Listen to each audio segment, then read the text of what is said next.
What the world needs right now is a car for the future. One with a technological edge. It's spacious and can seat 5 adults in comfort.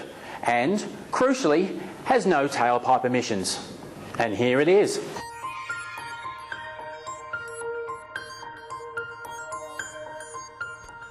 The Nissan Leaf is an electric car that looks, well, it doesn't really look like what we've come to expect from an electric car.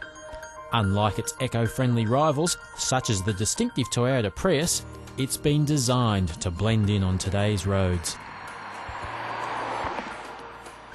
Inside, there's space for 5 adults and an interior design that feels contemporary, but with a high-tech edge. The Leaf is powered by 48 lithium-ion batteries, sandwiched beneath the car's floor. Instead of the traditional trip to the petrol station to refuel, you simply hook up to your own domestic power supply using a handy nozzle which plugs straight into the car's nose to begin a charge process that takes around 7 hours to get to 100% charge.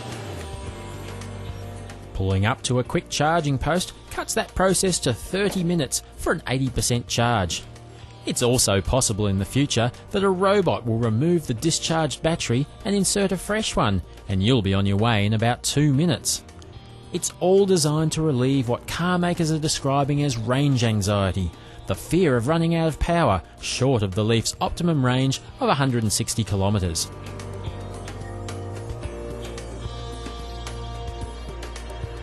The first and overriding impression is one of quietness.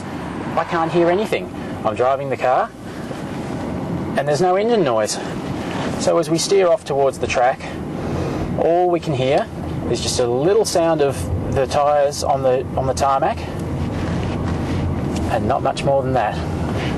In a traditional internal combustion engine car, you have acceleration, you have the ability to accelerate at will. Now in this car, I'm putting the foot down a little bit around a bend here, and I'm not getting really a lot of response, and that's going to be the biggest issue, I think, to sell this car to people who like to drive cars. From a purely functional point of view, if you're sitting still at a roundabout and you see a gap in the traffic and you want to squirt into it, you need immediate acceleration, and that's the one thing that I think is probably missing from this package.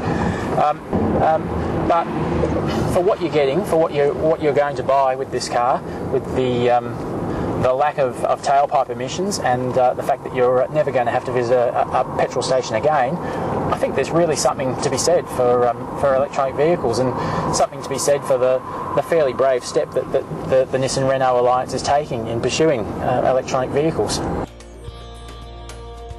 Nissan has been hampered in Australia by a lack of government support to help bring the price down. It says it wants the Leaf to be as affordable as a high-end small car, somewhere around $40,000. The Japanese car maker wants to be regarded as a world leader in electric cars, and the Leaf is its first and most important model in that direction. Based on a couple of laps of Nissan's test track in Japan, it looks like a very good starting point. By the time the Leaf arrives here in 2012, we'd like to see more power, more range, and, with government help, a price point that's within reach of the average consumer.